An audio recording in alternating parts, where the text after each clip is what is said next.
Bismillahirrahmanirrahim. Assalamualaikum warahmatullahi wabarakatuh.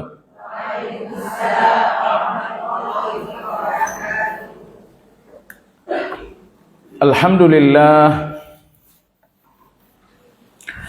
alladzi bi ni'matihi tatimmu shalihat. أشهد أن لا إله إلا الله وحده لا شريك له وأشهد أن محمدا عبده ورسوله لا نبي بعده اللهم صل وسلم على محمد وعلى آله وأصحابه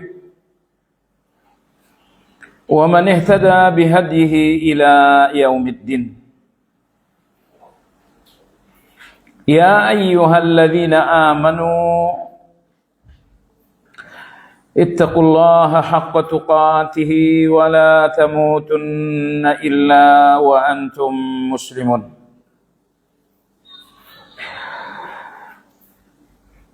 Jamaah sekalian rahimakumullah, apabila sesuatu yang Allah cintai diberikan oleh Allah kepada kita, berarti hal itu menunjukkan kita pun insya Allah dicintai oleh Allah. Jadi Allah tidak akan berikan sesuatu yang Ia cintai kecuali kepada manusia yang memang Ia cintai. Allah cinta salat. Ketika Allah memberikan cintanya kepada Anda, berarti Allah juga dicintai. Berarti Anda juga dicintai. Allah mencintai tilawah. Ketika Allah memberikan tilawah itu kepada Anda, menandakan bahwa Allah juga mencintai Anda.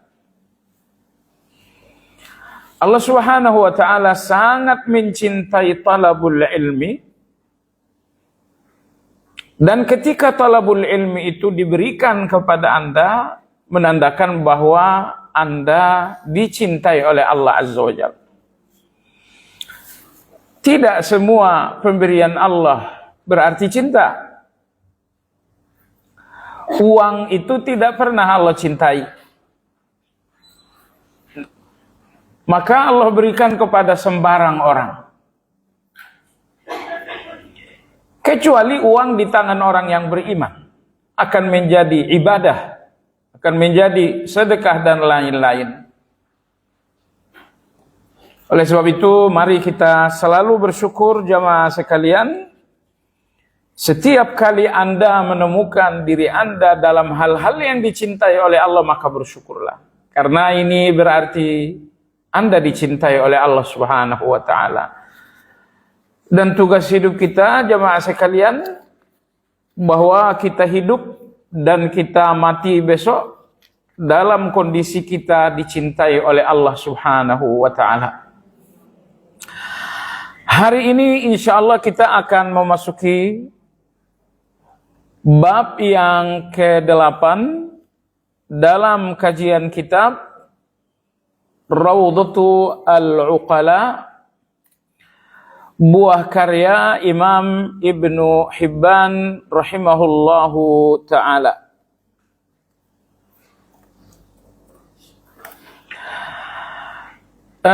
Bab yang ke-8, istihbabut tahabbub ilan nas wa in kana fihi tahammulul ba'as. Anjuran atau motivasi agar mencintai manusia, meskipun di dalam cinta itu kita harus bersabar menanggung kekurangan-kekurangan mereka. Jadi inilah judul bab ini, agak panjang. Beliau mengatakan, hendaklah kita mencintai orang, walaupun dalam cinta tersebut kita harus menanggung kekurangan-kekurangan mereka. Jadi jangan sampai kekurangan manusia membuat kita tidak memberikan cinta. Tetapi lapang dadalah terhadap kekurangan-kekurangan mereka dan berikan mereka cinta. Jadi kalau tidak ada lapang dada atas kekurangan manusia, ya kita akan sulit untuk memberikan cinta. Maka Imam Ibnu Hibban mengatakan, berikan cinta dan lapang dada untuk kekurangan mereka. Karena orang gak lapang dada itu tidak bisa memberikan cinta. Nah jemaah sekalian, dan faktanya, tidak ada orang yang tidak punya kekurangan di depan kita. Dan sesungguhnya kita pun selalu dengan berbagai kekurangan untuk orang lain. Jadi kalau orang lain punya kekurangan-kekurangan untuk Anda juga punya kekurangan-kekurangan untuk orang lain. Dan setiap kekurangan-kekurangan itu adalah ujian. Setiap kekurangan-kekurangan itu adalah ujian. Kekurangan orang lain ujian untuk saya, kekurangan saya ujian untuk orang lain. Imam Ibnu Hibban rahimahullah mengawali bab ini mengutip hadis dari Ibnu Mas'ud radhiyallahu anhu. Nabi sallallahu alaihi wasallam bersabda, "Haruma 'alan nar kullu haynin lainin sahlin qaribin minan nas." Diharamkan atas neraka. Diharamkan berarti mereka tidak memasukinya dari awal. Atau mereka memasukinya tapi diharamkan untuk abadi. Jadi itu dua pengertian haram di sini. Diharamkan dari awal atau diharamkan untuk abadi. Apabila mereka-mereka ini punya atau bersih dari syirik misalnya, bersih dari dosa-dosa besar mereka misalnya, maka mereka tidak akan abadi. Mereka tidak masuk dari awal. Tapi kalau ternyata masih ada dosa-dosa, mereka masuk neraka tapi tidak abadi. Intinya diharamkan bagi api neraka setiap orang yang hain, lain, sahal, qaribim minan nas. Ini 4 sifat yang menandakan seseorang diharamkan atas neraka. Sifat yang pertama adalah hain. Sifat yang pertama adalah hain. Sifat hain ini yang Allah sebutkan di bagian akhir dari surat Al-Furqan yang berbunyi, wa ibadur rahman alladzina yamshuna 'alal ardi haunan. Jadi haunan dalam ayat sama dengan hainan di sini. Apa pengertian hain atau haun? Pengertiannya adalah rendah hati. Pengertiannya adalah tawadu. Nah, ini ciri pertama orang yang ciri pertama orang yang diharamkan atas neraka. Ciri pertamanya tawaduk dan rendah hati. Nah, Ibu coba dengarkan satu hadis dari Abu Hurairah dan Abu Dzar radhiyallahu anhuma. Bahwa pernah suatu hari seorang badui datang hendak bertemu dengan Nabi kita sallallahu alaihi wasallam. Ternyata Badawi ini sama sekali belum pernah bertemu dengan Nabi kita. Saat itu Nabi kita sedang duduk bersama sejumlah sahabat. Sampailah Badawi itu dan dia bertanya, "Afikum Muhammad?" Ngomong-ngomong di antara kalian yang namanya Muhammad yang mana? Ya tentu sahabat memberikan isyarat, oh ini. Yang ingin kita garis bawahi di dalam cerita itu apa? Bahwa Nabi kita Shallallahu Alaihi Wasallam tidak pernah menciri khaskan diri dengan pakaian tertentu. Sekiranya Nabi kita mencirikan diri dengan pakaian tertentu, tentulah si Badawi tadi tidak perlu tanya-tanya, pakaiannya sudah jelas. Tapi Nabi kita tidak mencirikan diri dengan pakaian khas. Lalu Nabi kita juga nggak mencirikan diri dengan tempat duduk khas. Apa yang menjadi pakaian rata-rata orang, ya itulah pakaian Nabi kita. Di manakah rata-rata orang duduk, ya disitulah Nabi kita duduk. Beliau sama sekali tidak membedakan diri dari orang lain. Sehingga si Badawi tadi bertanya, yang namanya Muhammad yang mana? Nah, hubungannya dengan kajian kita jamaah sekalian adalah tentang tawadu, tentang rendah hati. Hiduplah seperti kebanyakan orang, enggak usah menciri-cirikan, enggak usah menciri khaskan diri.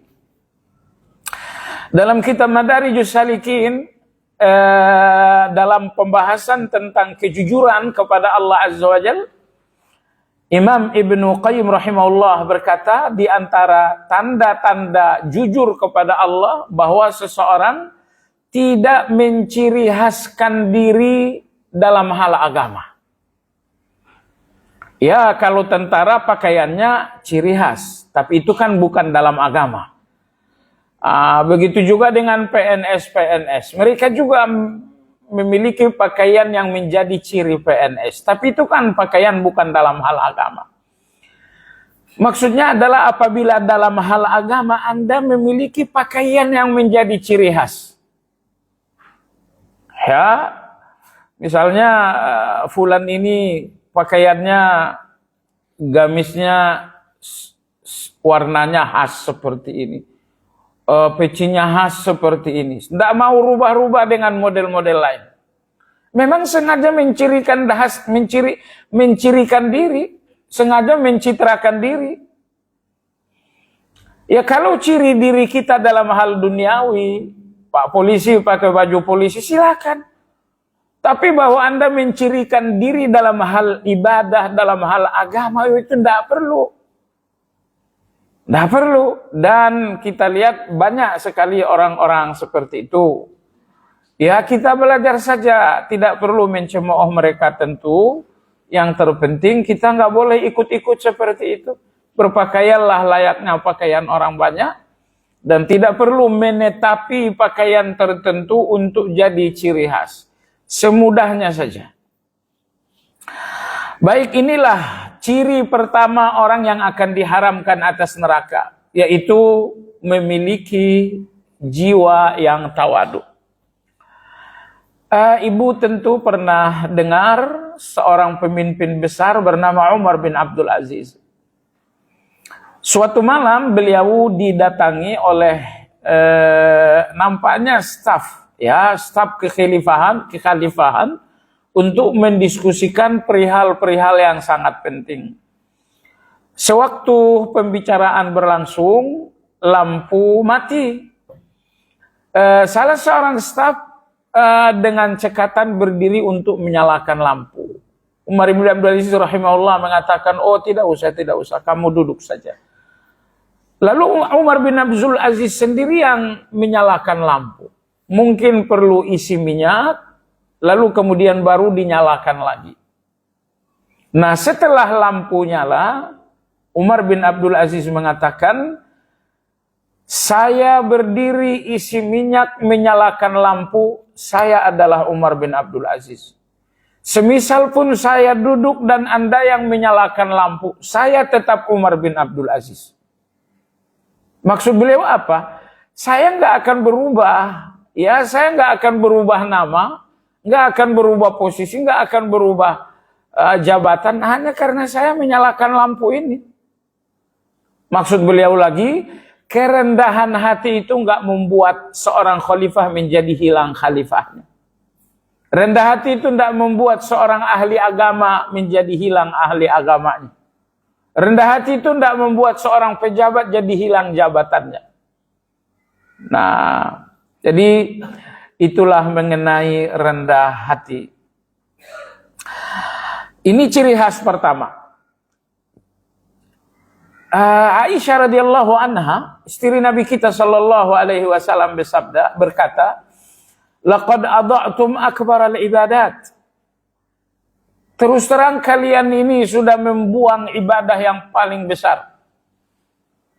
Ibadah yang sangat besar kalian sudah buang. Ketika ditanya apa itu, beliau mengatakan tawadhu, rendah hati. Itu ibadah yang sangat besar. Imam Hasanul Basri rahimahullah ditanya, kapan seseorang dinamakan tawadhu, rendah hati? Jawabannya, ketika ia menjumpai siapapun, berpikir orang ini pasti lebih baik dari saya. Ketika berjumpa dengan siapapun, ia berpikir orang ini pasti lebih baik dari saya. Wah, itulah mentalitasnya orang yang tawadhu. Bertemu dengan siapapun, selalu dia berpikir orang ini pasti lebih baik dari saya. Dan ini bukan asal ya. Emang jujur. Jadi mereka bertemu dengan siapapun, mereka jujur. Orang ini pasti lebih baik dari saya. Jadi bukan cuma untuk, kan ada orang yang tawaduk untuk menampakkan tawaduk kan.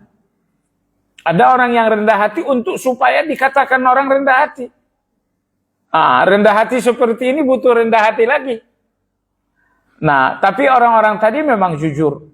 Mereka ketemu dengan tukang sampah sekalipun, mereka mengatakan orang ini pasti punya kebaikan lebih baik dari saya. Saya tahu atau saya nggak tahu, pasti dia punya hal yang lebih baik dari saya. Nah, jadi cari alasan untuk selalu berpikir orang lain lebih baik dari saya. Saya ulangi, cari alasan untuk berpikir orang lain lebih baik dari saya. Siapapun orangnya, mungkin ini sekelas murid saya. Mungkin ini sekelas bawahan saya. Dengan siapapun berjumpa, cari alasan untuk berpikir bahwa dia lebih baik dari saya. Itulah orang tawadhu. Dan orang tawadhu ini orang yang paling tenang dalam hidup. Tidak ada yang perlu dijaga-jaga. Mau makan, ya makan pinggir jalan, oke, nggak jadi masalah. Nggak perlu restoran yang mahal-mahal. Dimanapun, oke. Ini sifat pertama, karakter pertama orang-orang yang diharamkan atas neraka. Kemudian karakter yang kedua adalah lain. Lain itu artinya lembut. Lembut. Sebetulnya tulisan ya Latinnya ini keliru ya. Hain tadi y-nya 1. Lain ini juga y-nya 1.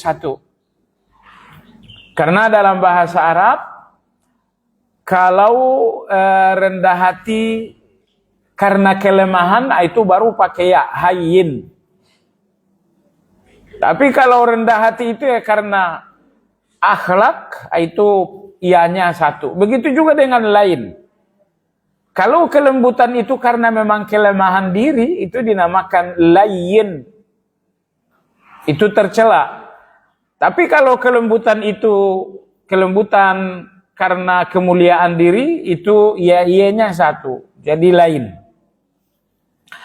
Baik jamaah sekalian yang saya hormati, ciri kedua seseorang yang akan diharamkan atas neraka adalah lain, yaitu lembut. Lembut dalam berbicara, lembut dalam berperilaku, bahkan lembut juga dalam menghukum. Karena ada situasi-situasi tertentu kita akan menghukum. Menghukum misalnya dengan cara kita marah. Ya, jadi walau menghukum sekalipun usahakan menggunakan kelembutan. Karena tujuan menghukum itu bukan untuk menyakiti orang. Tujuan menghukum itu adalah mengobati. Cuma saya tidak ada madu, maka saya gunakan obat jamu. Pahit, tapi insya Allah menyembuhkan.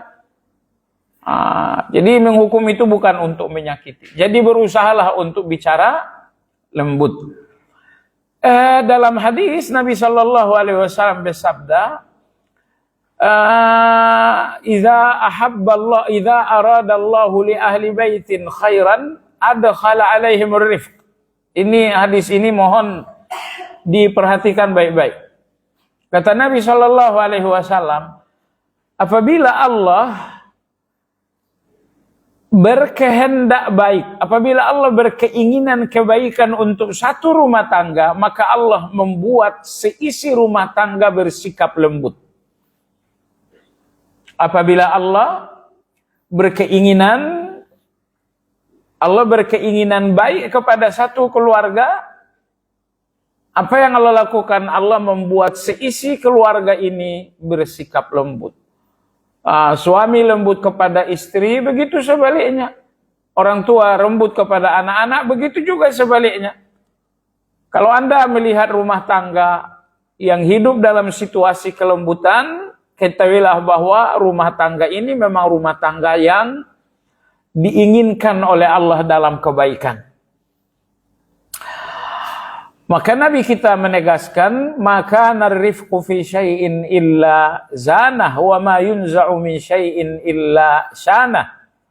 Kata Nabi, segala-galanya akan menjadi indah dengan kelembutan, tapi segala-galanya akan menjadi rusak disebabkan karena kasar. Baik ciri khas atau ciri yang ketiga, orang yang akan haram masuk neraka, qarib. Qarib dalam arti dekat dengan semua orang. Dekat dengan semua orang, akrab dengan semua orang. Dengan pejabat akrab, dengan rakyat akrab, dengan petani juga akrab. Dengan pedagang-pedagang akrab, bahkan dengan tukang sampah sekalipun akrab. Ini tukang sampah, mohon maaf. Kalau mereka nggak ada, betapa kita sangat repot sekali. Stres kita kalau mereka nggak ada. Jadi tukang sampah ini menyumbangkan kita kebahagiaan yang sangat besar. Mereka nggak ada, coba mereka nggak ada. Hari ini suami yang buang sampah. Besok istri yang buang sampah. Lusa anak sulung yang buang sampah. Begitu anak nomor 2 nggak mau buang sampah. Suami pun nggak mau. Akhirnya terjadi pertikaian kecil. Nah, tapi alhamdulillah ada orang yang mau mengambil pekerjaan ini. Jadi ciri orang yang diharamkan kepada neraka yang berikutnya adalah qarib, yaitu akrab dengan semua orang. Ciri berikutnya lagi, ciri yang keempat adalah sahlin. Sahlin artinya memudahkan. Atau lebih dari itu, sahal itu artinya mudah dan memudahkan. Mudah dan memudahkan, itu yang lebih tepat. Sahlin, mudah dan memudahkan. Jemaah sekalian, mudah dalam arti, ya mudah. Mau ketemu dia mudah, mau diajak bicara mudah, mau diundang mudah. Orangnya memang mudah. Lalu dalam urusan-urusan pun, cenderung memberikan kemudahan-kemudahan. Misalnya pajak berapa? 0,sekian% saja. Contoh ini. Jadi orang yang mudah lalu berusaha memudahkan orang lain, oh ini ciri orang yang akan diharamkan terhadap neraka. Tetapi ada satu hadis,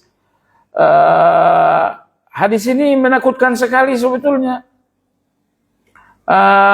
Nabi SAW bersabda, man waliya amra ummati fasyaqqa alaihim syaqqallahu alaihi.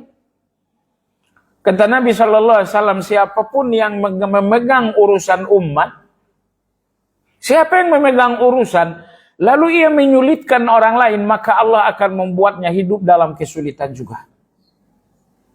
Jadi jangan berpikir untuk menyulitkan siapapun. Jangan berpikir menyulitkan siapapun. Karena keburukan itu akan kembali kepada diri kita sendiri. Nanti jangan lagi Anda bertanya-tanya, kenapa hidupku sulit? Kenapa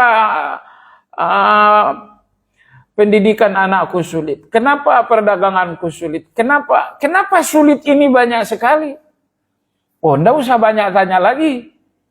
Cobalah Anda untuk evaluasi diri dulu, Anda sering nggak menyulitkan orang lain?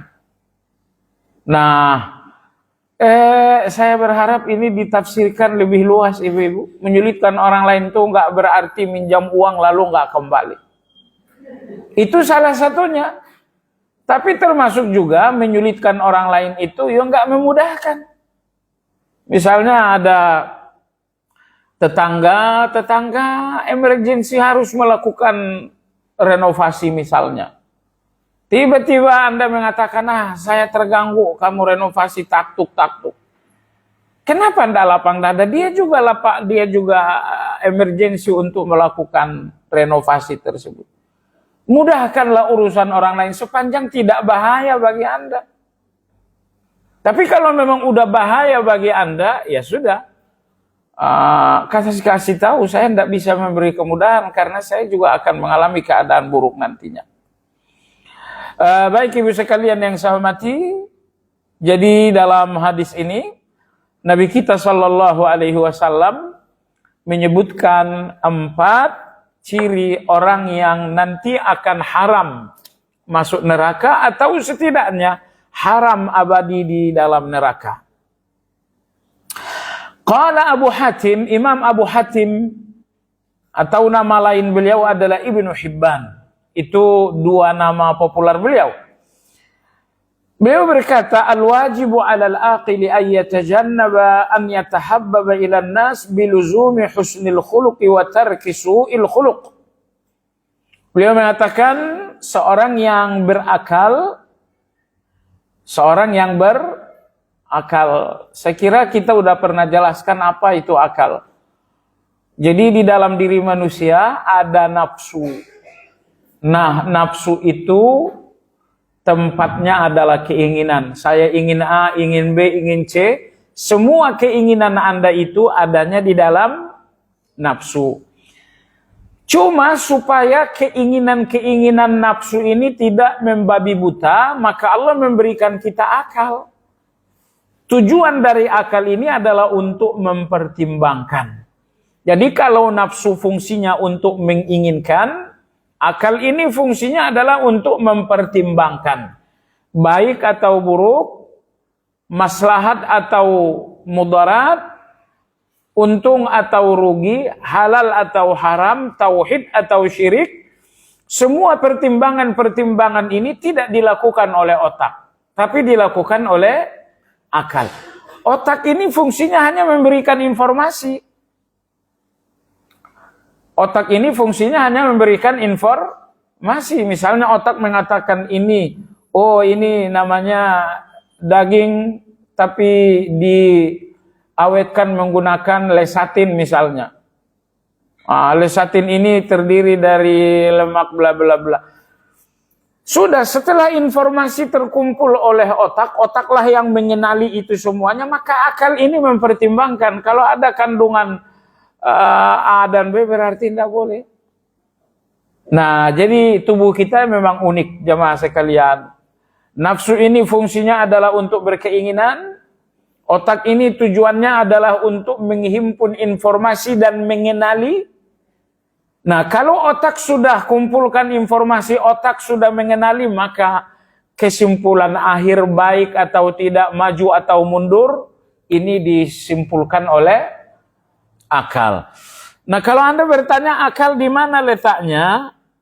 Akal itu ternyata letaknya ibu sekalian ada di dalam hati manusia. Kalau otak ada di kepala kita, tapi kalau akal ada di dalam hati. Jadi kalau Anda dengar hati, ternyata yang dimaksud dengan hati itu adalah akal. Mana dalilnya? Anda bisa lihat ayat 46 dalam surat Al-Hajj.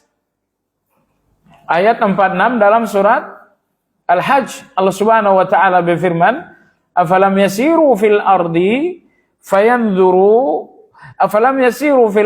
fatakuna lahum qulubun ya'qiluna biha." Apakah mereka tidak berjalan di muka bumi sehingga mereka memiliki hati yang ya'qilun? Hati yang ya'qilun, hati yang berakal. Hati yang berfikir. Nah, jadi di sini Anda lihat bahwa ternyata akal itu oleh Allah diletakkan di dalam hati kita. Baik, kita kembali. Ibnu Hibban rahimahullah mengatakan, Seorang yang berakal seharusnya mengambil hati manusia dengan akhlak yang baik. Jadi mengambil hati orang itu dengan akhlak yang baik. Kalau kita terbiasa mengambil hati orang lain dengan materi, khawatirnya yang datang ini adalah orang-orang munafik. Khawatirnya yang datang ini adalah orang-orang yang serakah. Jadi jangan usahakan mengambil hati orang menggunakan materi. Anda akan susah untuk menemukan orang-orang yang tulus. Karena materi ini membuat orang serakah, membuat orang munafik.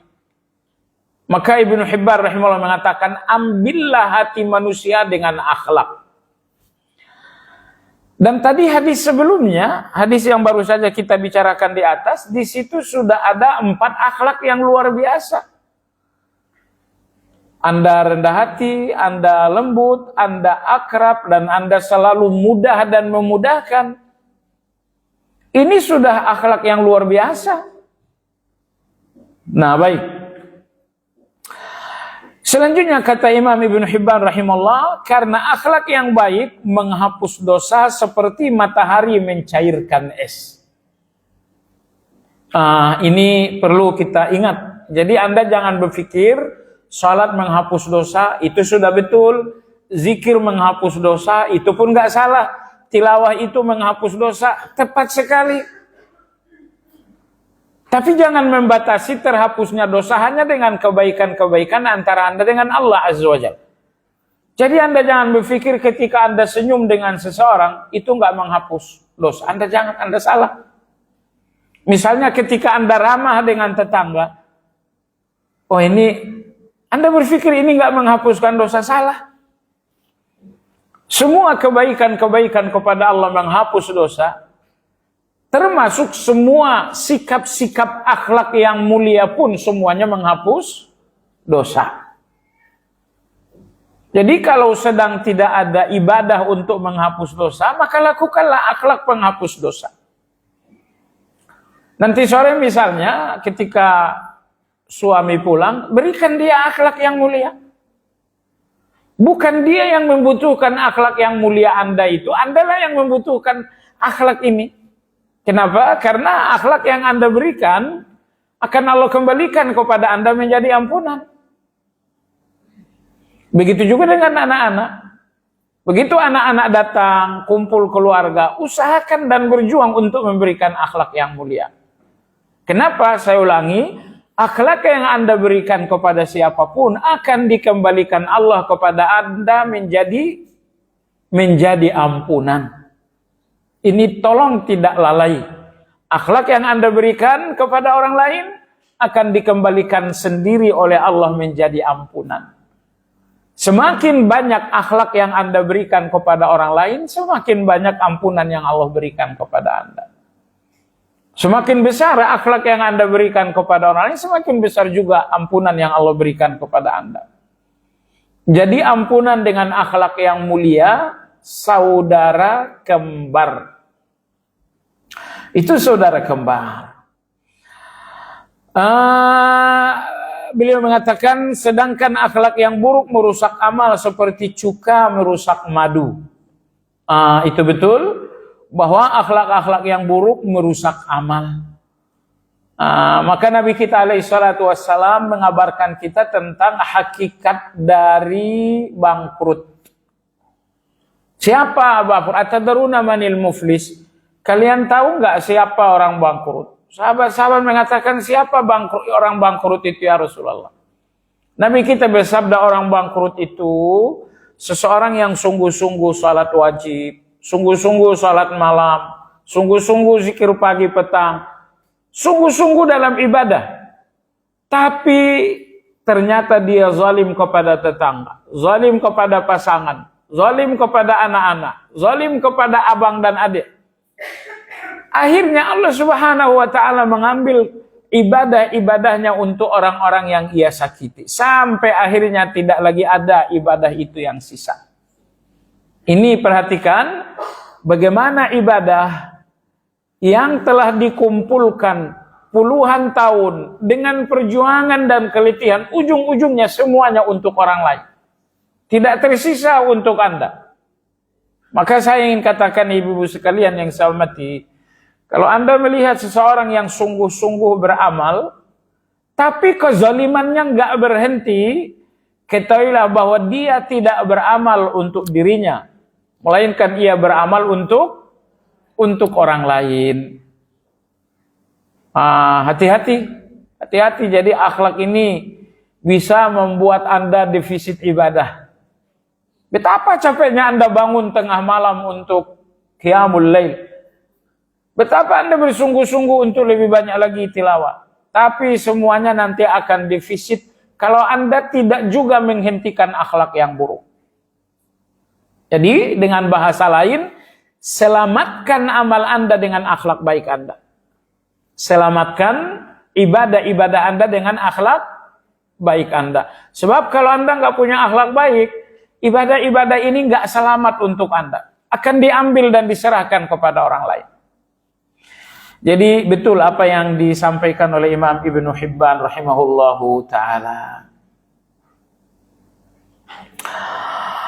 Selanjutnya Ibnu Hibban rahimahullah berkata, وَقَدْ تَكُونُ فِي الرَّجُلِ أَخْلَاقٌ كَثِيرَةٌ صَالِحَةٌ كُلُّهَا وَخُلُقٌ سَيِّئٌ فَيُفْسِدُ الْخُلُقُ السَّيِّئُ الْأَخْلَاقَ الصَّالِحَةِ كُلِّهَا. Kata beliau, terkadang pada diri seseorang terdapat akhlak yang baik dan akhlak yang buruk secara bersamaan. Dia punya akhlak baik, tapi dia juga punya akhlak yang buruk. Apa yang terjadi? Yang terjadi ternyata akhlak yang buruk itu merusak akhlak-akhlak baiknya. Baik, saya berikan Anda contoh. Hari ini Anda bersedekah kepada seorang fakir miskin. Itu akhlak baik bukan? Setelah Anda berakhlak baik, esok harinya kemudian Anda konferensi pers. Kemarin saya udah bagi-bagi uang kepada fulan, diungkit-ungkit. Ini akhlak buruk bukan? Nah, masihkah akhlak baik yang kemarin ada?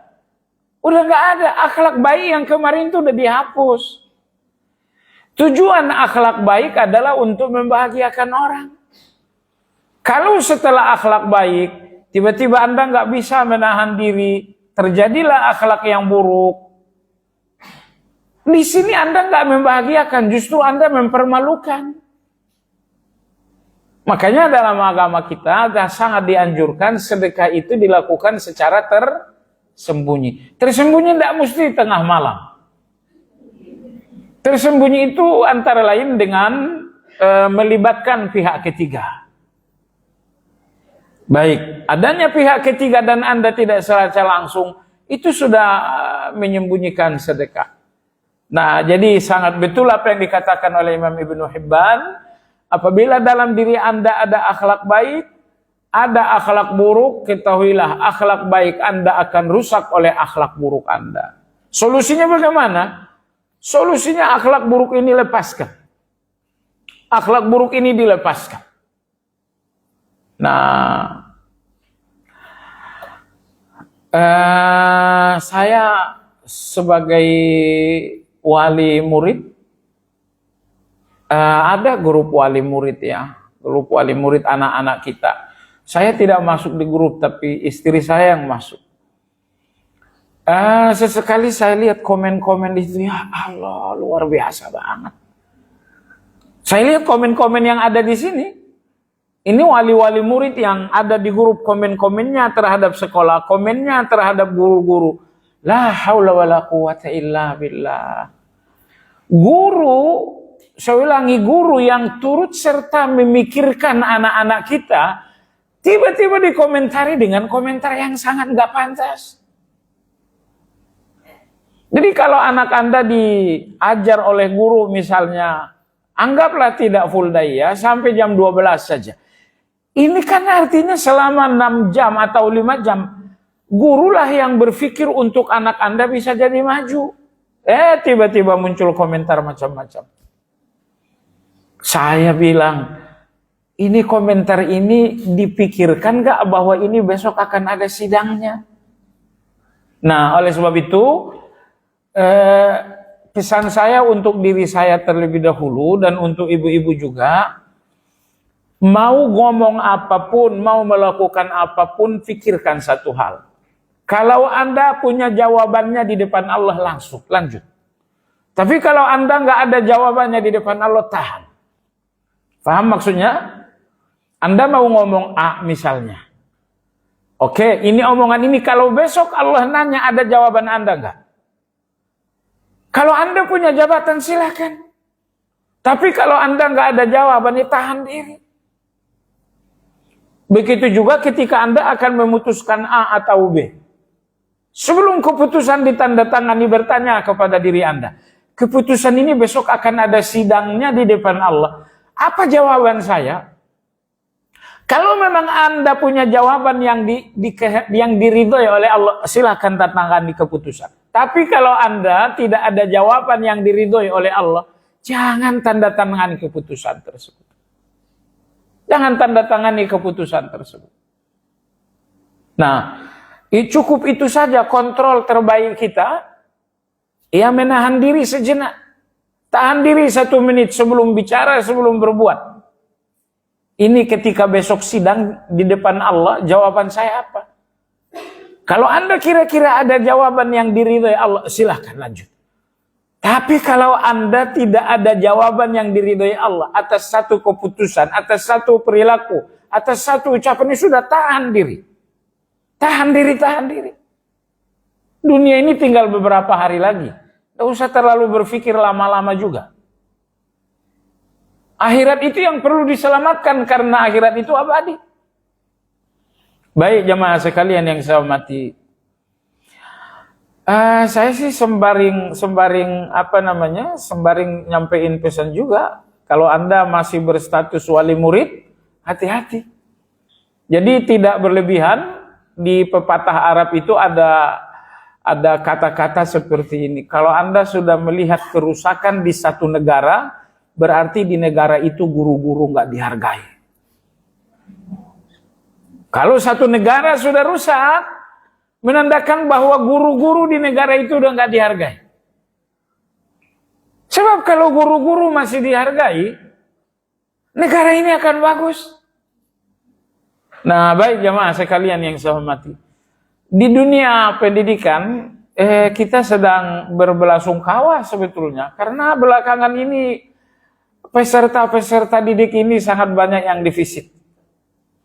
Di Gunung Kidul, itu ada SD sebanyak 5 SD. Itu semuanya digabung jadi satu karena nggak ada murid. Karena nggak ada murid. Di Jawa Timur ada seorang guru, ibu-ibu, beliau menangis. Kenapa?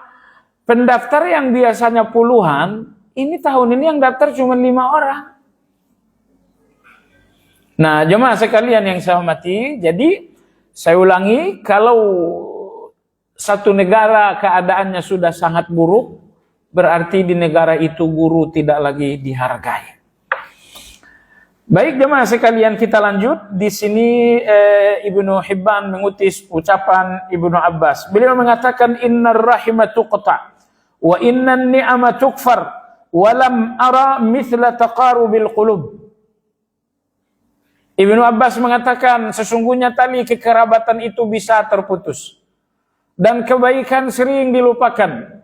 Namun aku tidak melihat ikatan yang paling kuat lebih dari ikatan akrabnya hati. Karena tidak selamanya kekerabatan itu hati berdekatan. Bisa jadi abang dan adik, seayah, seibu, sekandung, tapi hatinya berjauhan. Bisa jadi. Maka Imam Ibn Hibban mengatakan, kekerabatan sedekat-dekatnya pun bisa putus. Kebaikan-kebaikan pun sering diingkari. Betapa baiknya orang tua kepada anak. Tapi kan faktanya banyak juga anak-anak yang mengingkari kebaikan orang tua. Pagi ini saya benar-benar gelisah sekali. Di Malang itu ada penampungan tua jompo namanya Gria Lansia. Gria Lansia. Nah, tadi pagi pengurus Gria Lansia ini dihubungi oleh 4 orang kakak beradik. 4 orang kakak beradik. Kalau saya lihat dari rumah yang menghubungi ini, salah satu dari keempat kakak beradik, rumahnya lumayan bagus. Lebih bagus dari rumah saya. Tapi intinya keempat kakak beradik ini semuanya sepakat menyerahkan ibu mereka kandung kepada Gria Lansia. Dan ini penyerahan total. Penyerahan total artinya sakitnya mereka nggak perlu dihubungi, wafatnya pun mereka nggak perlu dikasih tahu. Nah, ini si pengurus Gria Lansia nanya, sebelum Anda tanda tangan, saya mau nanya dulu. Anda sepakat menyerahkan orang tua secara total? Secara total artinya sakitnya kalian tidak diberitahu, wafatnya pun kalian tidak diberitahu. Ya salam, tidak pakai mikir. Anak kandung ini langsung, iya, kami semua sepakat. La ilaha illallah Muhammadur Rasulullah. Ya, saya sih tidak berpikir ini ibu ini kecilnya anak-anak memang diapain, kita nggak perlu berpikir terhadap masa lalu. Kita nilai yang nyata di depan mata saja. Ini 4 orang anak. 4 orang anak semuanya sepakat untuk menyerahkan orang tua secara total kepada Gria Lansia itu. Nah, hubungannya dengan kajian kita apa? Kebaikan-kebaikan ini sering diingkari oleh orang, bahkan oleh anak kandung sendiri. Maka Ibnu Abbas mengatakan, hubungan kekerabatan itu nggak kuat, karena kekerabatan bisa putus. Hubungan karena kebaikan-kebaikan, pemberian-pemberian juga nggak kuat, karena seringkali pemberian-pemberian kita nggak diakui. Sehingga tidak ada hubungan yang sangat kuat, sampai akhirat tidak putus, kecuali hubungan itu akrabnya hati. Tapi kalau hati Anda udah akrab dengan fulan, hubungan Anda nggak akan pernah putus. Jadi jangan berpikir pemberian-pemberian Anda akan menjadi hubungan yang nggak putus. Oh tidak. Saya kira contoh dari cerita Gria Lansia tadi pelajaran buat kita bahwa kebaikan seorang ibu kandung sekalipun, kebaikan itu tidak diaku. Baik jamaah sekalian yang saya hormati. Berikutnya Imam Ibnu Hibban menukil dari Ibrahim al-Ash'as, Ibnu al-Ash'as dari Fudail bin Iyad. Fudail bin Iyad rahimahullahu ta'ala berkata, "Idza khalatta fa khalid hasan al-khuluq, fa innahu la yad'u illa ila khair wa sahibuhu minhu fihi rahah, wa la tukhalid sayyi al-khuluq, fa innahu la yad'u illa ila syarr wa sahibuhu minhu fi anah." Imam Fudail bin Iyad mengatakan, ketika Anda akan bergaul, pastikan Anda bergaul hanya dengan orang yang berakhlak baik. Kenapa? Karena orang yang berakhlak baik tidak akan mengajak Anda kecuali kepada kebaikan. Orang yang berakhlak baik nggak akan mempengaruhi Anda kecuali pengaruh kebaikan. Orang yang berakhlak baik nggak akan menyeret Anda kecuali kepada kebaikan. Ini alasan pertama. Alasan kedua, kenapa hanya bergaul dengan orang yang berakhlak baik? Karena bergaul dengan akhlak baik, kata beliau, wasahibuhu minhu fi rahah. Karena kebersamaan dengan orang yang berakhlak baik adalah ketenangan bagi jiwa. Kebersamaan dengan orang yang berakhlak baik, ini ketenangan bagi jiwa. Anda tidak takut ada yang khianat, Anda tidak takut ada mata-mata, Anda tidak khawatir akan diabaikan. Hati sangat tenang di dalam kebersamaan dengan orang-orang yang berakhlak baik. Jadi ini 2 alasan. Kemudian setelah itu beliau mengatakan jangan bergaul dengan orang yang berakhlak buruk karena ia tidak mengajak kecuali kepada keburukan dan kebersamaan dengannya mengakibatkan penderitaan. Bergaul dengan orang-orang berakhlak buruk ruginya ada dua, kata Fudail bin Iyad. Pertama, orang-orang yang berakhlak buruk tidak akan mengajak Anda kecuali pada keburukan. Kecuali kepada keburukan. Anda pernahkah melihat lalat hinggap di bunga? Nggak pernah. Lalat itu selalu hinggapnya di sampah. Nah, itu juga dengan orang buruk. Orang buruk ini nggak akan mengajak Anda kecuali kepada keburukan. Lalu yang lebih luar biasa lagi, bahwa kebersamaan dengan orang buruk itu selalu saja membawa penderitaan dan petaka. Mungkin orang buruk ini tersangkut hukum dan Anda tidak terlibat. Tiba-tiba Anda harus dipanggil polisi. Harus hadir dalam pengadilan. Bukan sebagai tersangka, tapi sebagai saksi juga kan repot kita. Anda bukan tersangka, tapi sebagai saksi. Kita ikut menanggung beban. Kita ikut merasa pahit perilaku dari orang tersebut. Ini pesan dari Fudail bin Iyad. Baik jemaah sekalian, beliau lanjut, innal fasiqa idza kana hasanal khuluqi 'asha bi aqlihi wa khaffa 'alan nas wa ahabbuh wa innal 'abida idza kana sayyi'al khuluqi thaqula 'alan nas wa maqtuhu. Beliau mengatakan seorang yang fasik artinya agamanya sangat tipis. Seorang yang fasik artinya agamanya sangat lemah.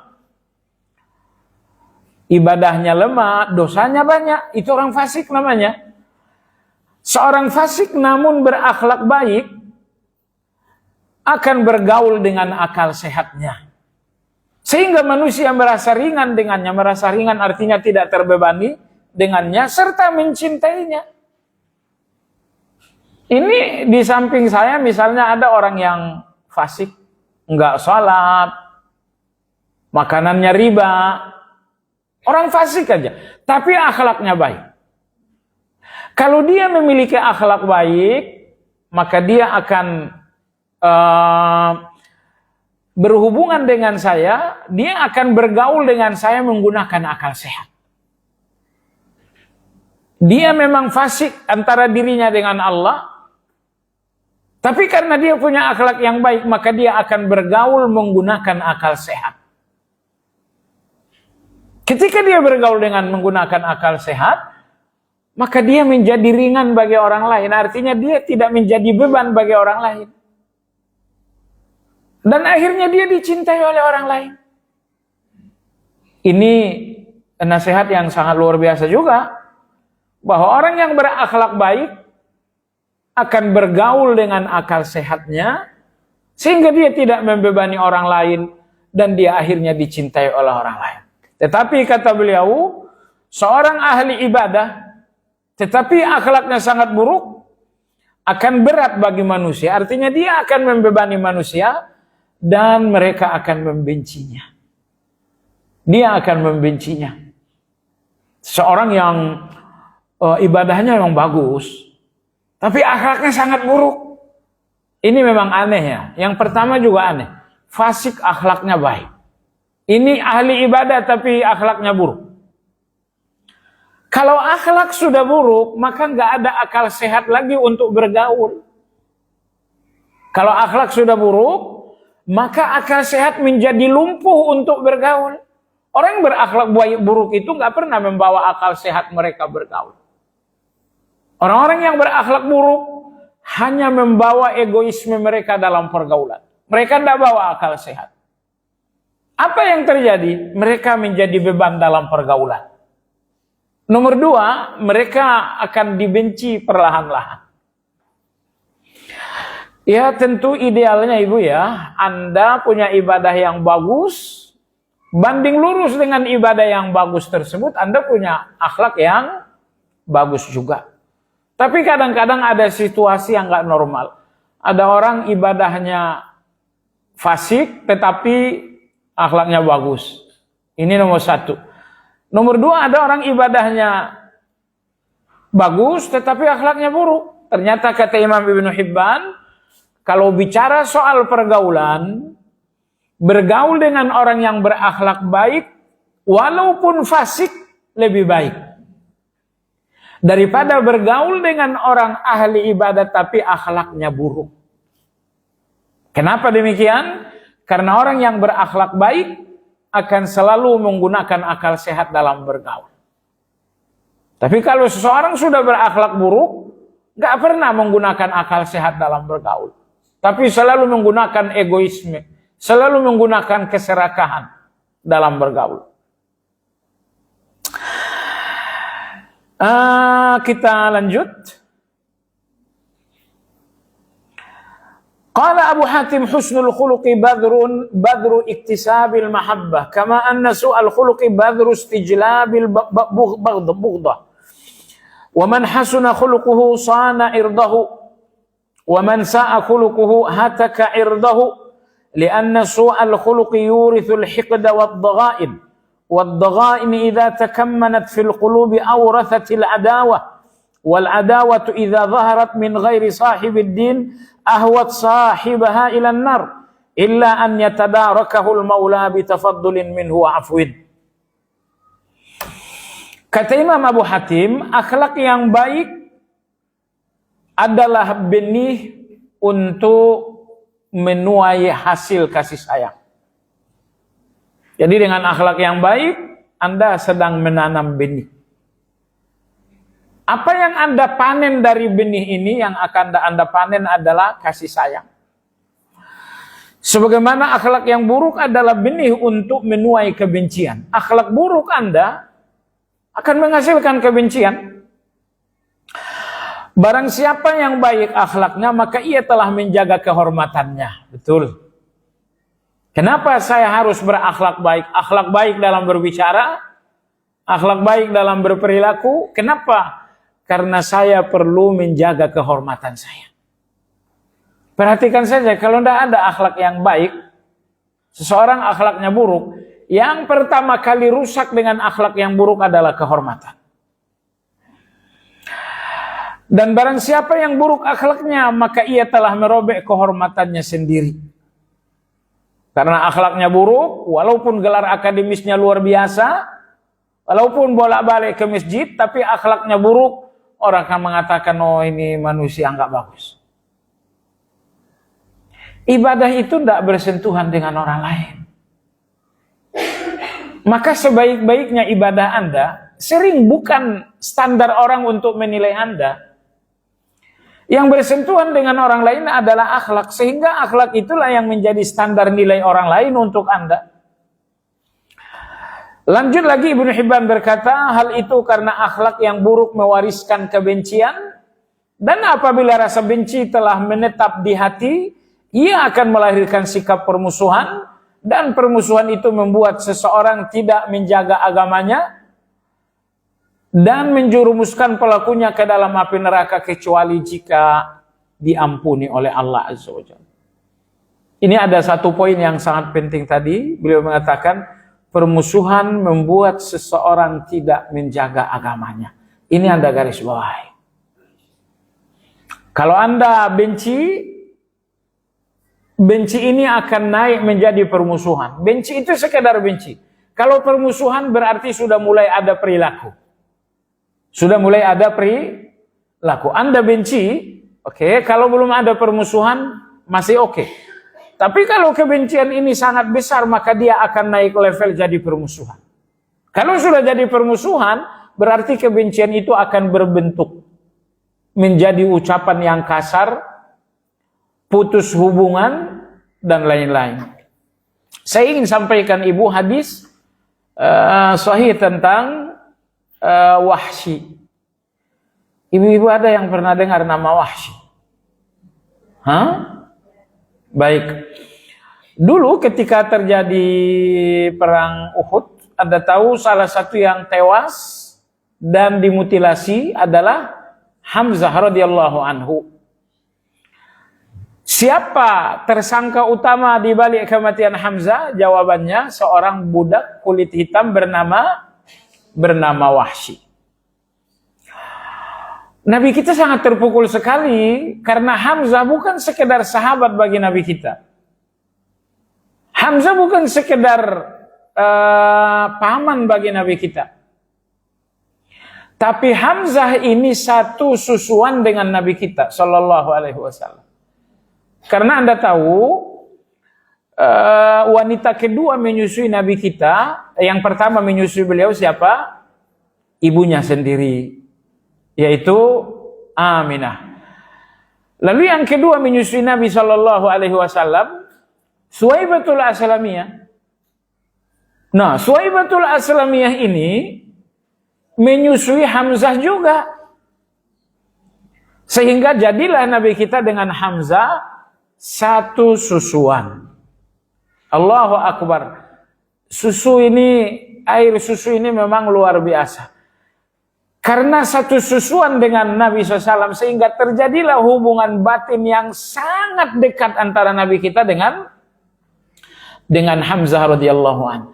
Maka ketika Hamzah ini tewas, sakitnya lagi dimutilasi, Nabi kita benar-benar sangat sakit sekali. Baik, ibu yang saya hormati, tiba-tiba tahun ke-8 Hijriah, Allah berikan kemenangan kepada Nabi kita salam untuk menaklukkan kota Mekah. Wa ra'aitan nasa yadkhuluna fi dinillahi afwaja. Mekah ditaklukkan, hari itu juga penduduk Mekah berombong-rombong. Ya, berkerumun untuk masuk Islam. Ada yang mengatakan, ya Rasulullah saya masuk Islam.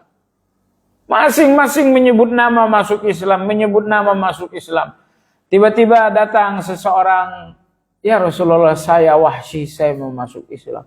Waduh, Nabi kita SAW benar-benar seperti tersambar petir. Kaget Nabi kita SAW. Nabi kita memandangi Wahsy. Kamu masuk Islam? Iya. Kamu yang membunuh Hamzah kan? Kata dia, saya yang membunuh. Tapi karena dia ingin masuk Islam, ini urusan antara dia dengan Allah. Maka Nabi bimbingkan syahadat. Kata Nabi SAW, ucapkan syahadat. Nabi membimbing Wahsy ini mengucapkan syahadat. Oke. Harusnya setelah mengucapkan syahadat, boleh pergi. Termasuk Wahsy ini setelah mengucapkan syahadat, beliau pun sebetulnya sudah mulai pergi. Tapi Nabi kita mengatakan, Wahsy kamu kesini sebentar. Beliau mengatakan, ada apa? Kata Nabi SAW, bagaimana kamu membunuh Wahsy? Saya pengen tahu, cara kamu membunuhnya bagaimana? Jadi Nabi nggak tahan rupanya. Nabi mengatakan, cara kamu membunuh waktu itu bagaimana caranya? Tolong ceritakan. Akhirnya Wahsy bercerita, begini. Waduh, Masya Allah, Nabi kita, beliau memang Rasul, tapi di dalam tubuh beliau tetap saja ada jiwa manusiawi. Akhirnya Nabi SAW mengatakan, Ala tughayyib, halla tughayyib anni wajhaka. Wahai Wahsy, mulai hari ini kalau ada pertemuan, kamu di belakang saya aja ya. Kamu jangan di depan saya. Jangan di samping saya, jangan kanan kiri. Kalau kita lagi bersama-sama misalnya, kamu berusaha di belakang saya. Jauhkan wajahmu dari pandangan saya. Ibu, hadis ini hadis yang sahih. Mungkin ibu berpikir, kok Nabi, ya saya juga berpikir begitu. Kok Nabi seperti ini? Tapi satu hal yang mesti kita harus pahami. Apa? Anda lihat Nabi dengan Wahsy, Anda mengatakan kok Nabi begitu. Tapi kalau Anda sadari antara Nabi dengan Hamzah, akhirnya Anda akan mengerti. Anda akan mengerti bahwa apa yang dilakukan oleh Nabi kepada Wahsy, ini bukan soal dia Wahsy, saya Nabi. Tapi ini soal cinta yang sangat luar biasa kepada Hamzah. Ya, jadi cinta yang sangat luar biasa kepada Hamzah ini, itulah yang membuat Nabi tidak tahan melihat wajah Wahsy. Saya kira ibu-ibu juga punya pengalaman ya. Mungkin anak ibu pernah dianiaya oleh anak orang lain. Ibu sih sudah memaafkan, tapi dalam hati tetap saja ada ganjalan. Dalam hati tetap saja ada ganjalan. Nah, apa yang ingin saya katakan ibu? Yang saya ingin katakan adalah komentar Ibnu Hajar rahimahullah terhadap hadis ini. Kata Ibnu Hajar rahimahullah, hadis ini menjadi dalil kebencian yang sedikit di mana seseorang tidak menjauhi dimaafkan. Benci tapi tidak membuat Anda menjauhi. Tidak menjauhi dalam ucapan, tidak menjauhi misalnya orang datang pergi, enggak. Jadi walaupun benci ditahan, begitu orang yang dibenci datang tetap saja ngobrol biasa, tetap saja senyum, seolah-olah nggak ada apa-apa. Tapi dalam hati ini ada benci. Kata Ibnu Hajar rahimahullah, kebencian yang nggak membuat Anda berubah untuk orang lain, walaupun itu anggap pura-pura, itu dimaafkan. Nah, jadi tadi kita ingin jelaskan, kebencian itu awal, kalau tidak dibersihkan maka dia akan naik menjadi permusuhan. Maka kebencian tanpa permusuhan, tanpa Anda berubah untuk orang lain, kebencian seperti itu dimaafkan. Dan itu terjadi sendiri kepada Nabi kita sallallahu alaihi wasallam. Baik jemaah sekalian, Imam Az-Zuhri berkata, wa hal yuntafa'u min sayyi'il khuluqi bi syai'? Beliau bertanya, apakah masih tersisa manfaat dari seseorang yang berakhlak buruk? Ini pertanyaan tapi untuk membantah. Orang yang akhlak buruk memang ada gunanya. Gak ada gunanya orang kalau sudah berakhlak buruk. Ucapannya buruk, perilakunya buruk, prasangka-prasangkanya juga buruk. Hubungan keuangannya juga buruk. Maka kata Imam Az-Zuhri rahimahullah, kalau seseorang sudah berakhlak buruk, memangnya manfaatnya masih ada? Baik. Imam Maimun bin Mahran beliau mengatakan, at-tawaddudu ilan nasi nisful aql wa husnul mas'alati nisful ilm wa iqtisaduka fi ma'ishatika yulqi 'alaika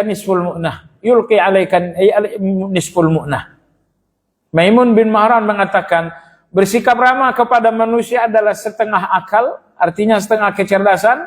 Bertanya dengan cara yang baik adalah setengah ilmu. Hidup bersahaja adalah berarti menghindari setengah beban hidup. Kita lanjut berikutnya. Berikutnya ini agak penting. Abu Hatim rahimahullah berkata, kasih sayang manusia akan tercapai dengan hal-hal yang mudah. Sini beliau memberikan beberapa contoh untuk mendapatkan kasih sayang manusia. Pertama adalah wajah yang selalu tersenyum. Nomor dua, senantiasa menampakkan kegembiraan. Jadi kalaupun Anda punya kegelisahan, disembunyikan saja. Anda butuh berangkas untuk menyembunyikan kegelisahan. Jangan berangkas untuk nyimpan uang saja. Kata Imam Syafi'i rahimahullah, usahakan menyembunyikan 3 hal. Yang pertama, sembunyikan keuanganmu. Nomor 2, sembunyikan kebencianmu. Itu nomor 2, sembunyikan kebencianmu. Nomor 3 adalah sembunyikan kegelisahan. Baik, yang pertama tadi sembunyikan keuangan.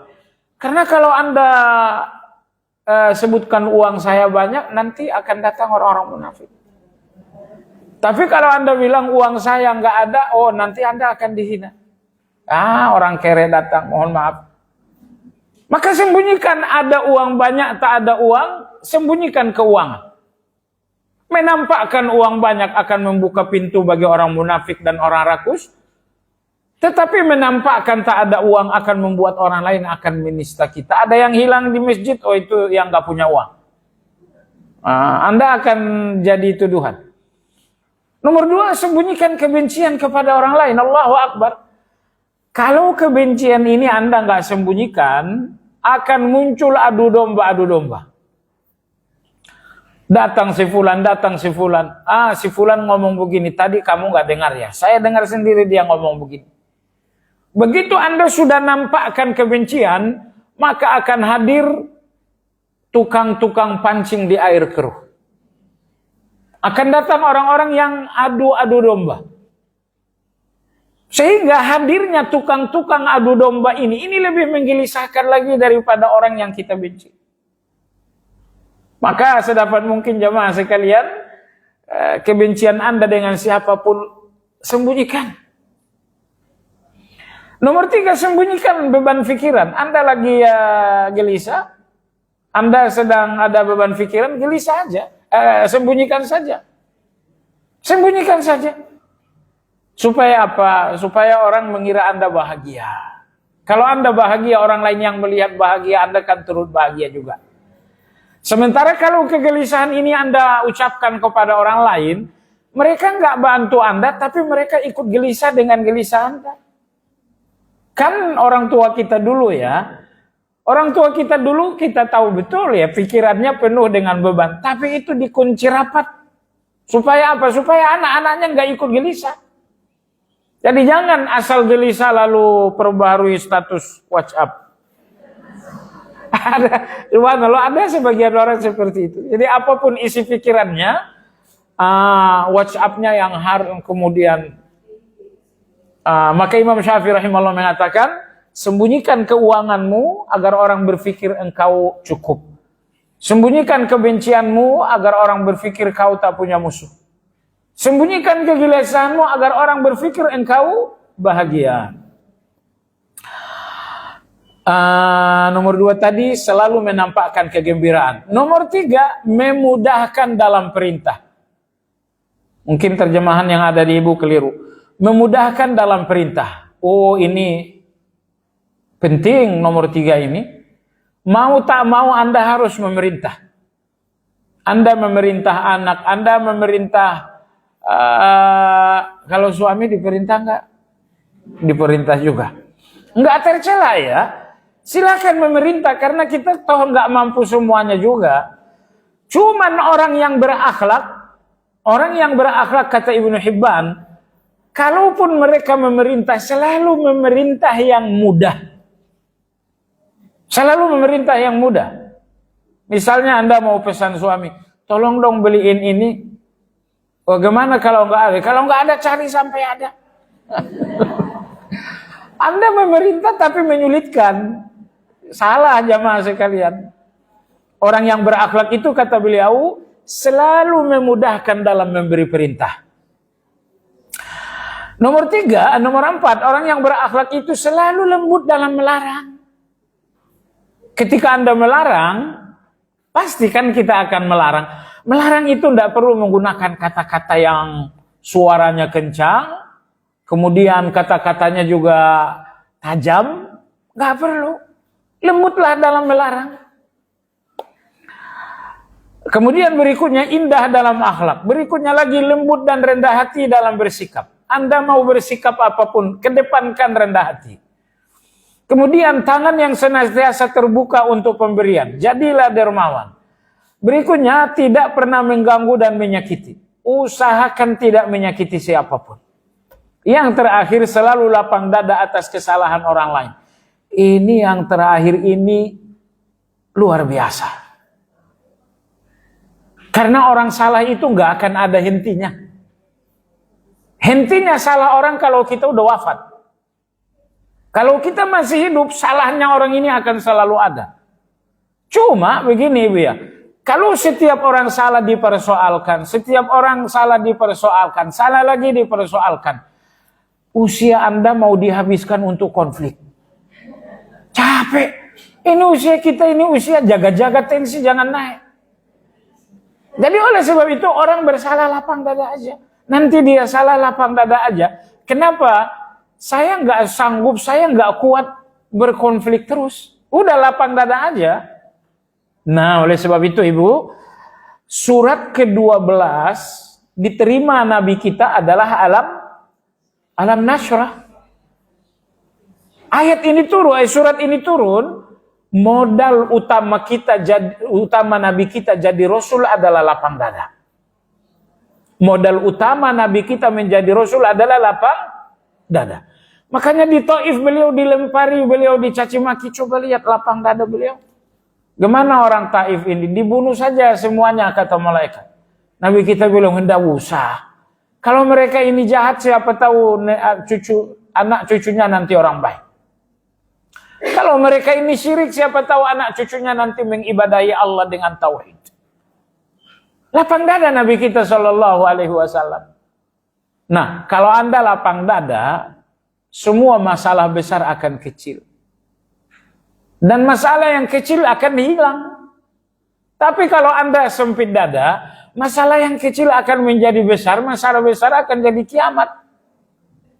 Itu mohon maaf. Rumah tangga yang gagal bertahan itu karena apa? Tidak ada lapang dada.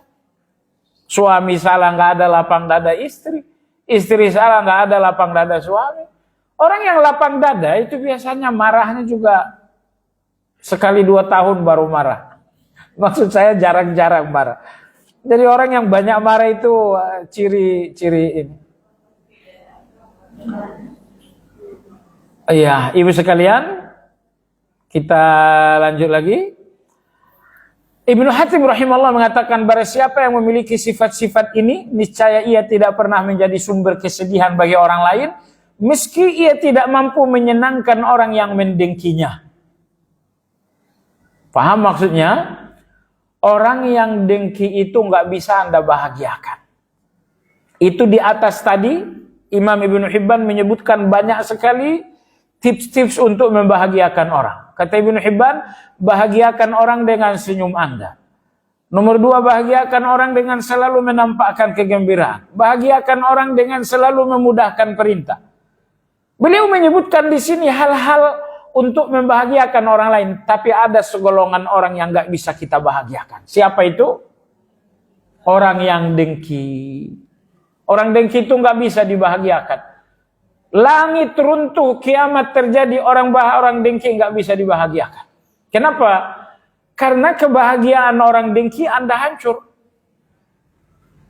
Hancurnya Anda baru mereka bahagia. Anda mau salat, itu nggak ngaruh buat dia. Anda mau bersedekah walaupun buat dia, itu nggak efek sama sekali. Karena kebahagiaan mereka adalah kita hancur. Berikutnya Ibnu Hatim rahimahullah, Ibnu Abi Hibban beliau mengatakan barang siapa yang selalu menyukai kesukaan orang lain dalam kebaikan serta bergaul dengan mereka sesuai tingkatan mereka, maka ia berhak menjadi tokoh yang berpengaruh bagi mereka. Ini 2 poin. Beliau mengatakan usahakan suka terhadap sukanya orang lain walau aslinya Anda nggak suka. Misalnya kawan kita sukanya bakso. Kalau saya sih sukanya apa dong? Hotdog. Kalau di generasi kita hotdog itu nggak nyambung. Kalau saya sukanya misalnya mie ayam, kawan saya maunya bakso. Tahu-tahu kawan saya bilang temani saya makan bakso yuk. Ibnu Hibban rahimahullah mengatakan, usahakan menyukai suka orang sepanjang dalam kebaikan, kecuali dalam kemungkaran. Kalau dalam kemungkaran jelas timur barat kita nggak boleh ketemu. Tapi kesukaan orang lain yang tidak melanggar kemuliaan, usahakan juga suka walaupun Anda nggak suka. Saya lihat dalam kitab Adabul Ishra oleh Imam Abu Abdurrahman As-Sulami, kalau nggak salah, beliau mengatakan di antara adab berkawan adalah berjuang menyepakati kawan, berjuang menyepakati teman. Maksudnya apa? Karena ada orang dalam pergaulan tuh maunya ngebantah aja. Ada orang seperti itu. Begini, bukan begitu. Kita ke sini, jangan ke sono aja. Jadi kata Imam Abu Abdurrahman, orang yang selalu berusaha membantah, tidak menyepakati kawan, ini orang yang gagal bergaul. Ya, karena orang yang sukses bergaul itu adalah berusaha menyepakati kawan sepanjang tidak dalam keburukan. Maka di sini Imam Ibnu Hibban mengatakan, usahakan menyukai sukanya orang lain sepanjang itu tidak berlawanan dengan kemuliaan. Lalu nomor 2, kata beliau, usahakan bergaul dengan orang sesuai dengan kelasnya dia. Ini kalau saya bergaul dengan petani, ya posisikan diri Anda sebagai petani. Anda bergaul dengan pedagang, posisikan diri Anda sebagai pedagang.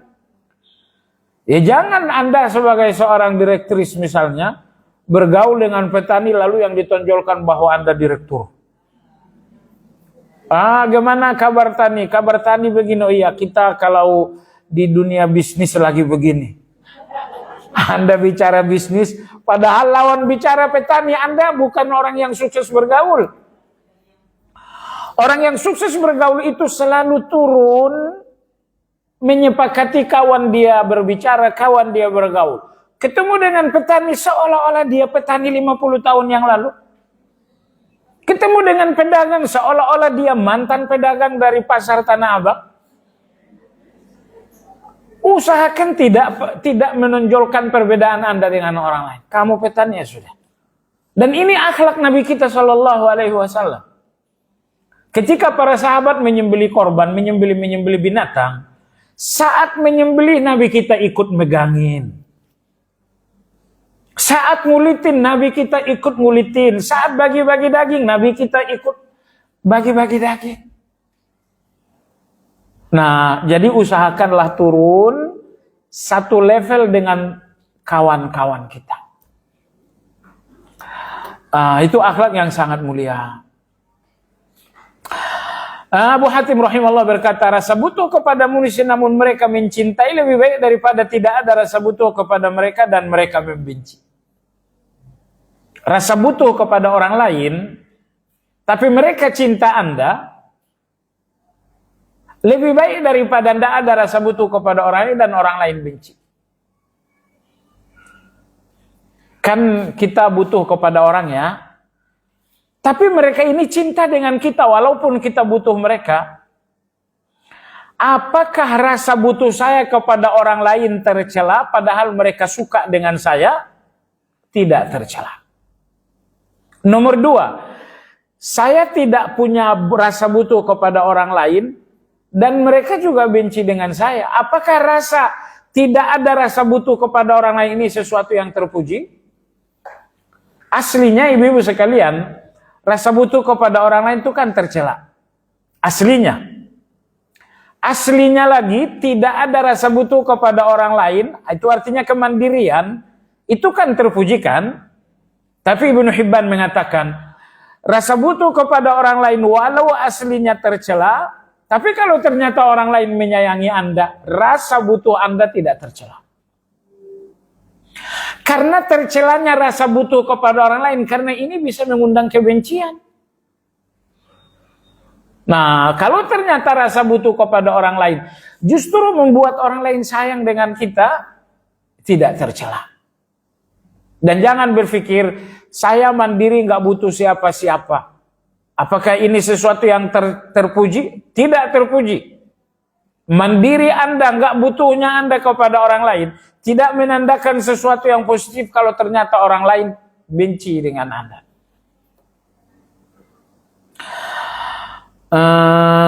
Ya, kita lanjut mentok sampai jam 11 insya Allah. Imam Abu Hatim rahimahullah berkata, Abu Hatim atau Ibnu Hibban, itu beliau juga orangnya. Rasa butuh berikutnya, sebab utama yang menghalangi cinta manusia adalah akhlak yang sempit dan perangai yang buruk. Anda tahu akhlak yang sempit? Akhlak yang sempit artinya berakhlak kepada golongan tertentu, kepada orang lain tidak. Itu akhlak yang sempit. Ya, ketemu dengan pejabat akhlaknya bagus. Ketemu dengan sekelas OB nggak ada akhlak. Ketemu dengan orang-orang kaya, akhlaknya bagus. Begitu ketemu dengan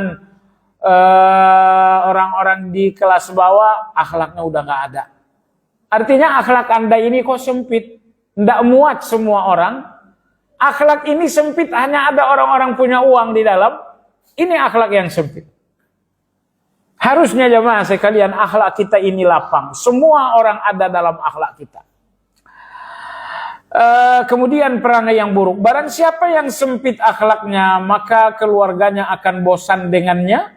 Tetangganya merasa terganggu dengannya, dan saudara-saudaranya merasa terbebani. Pada saat itulah mereka berharap agar terlepas darinya dan berdoa agar ia segera binasa.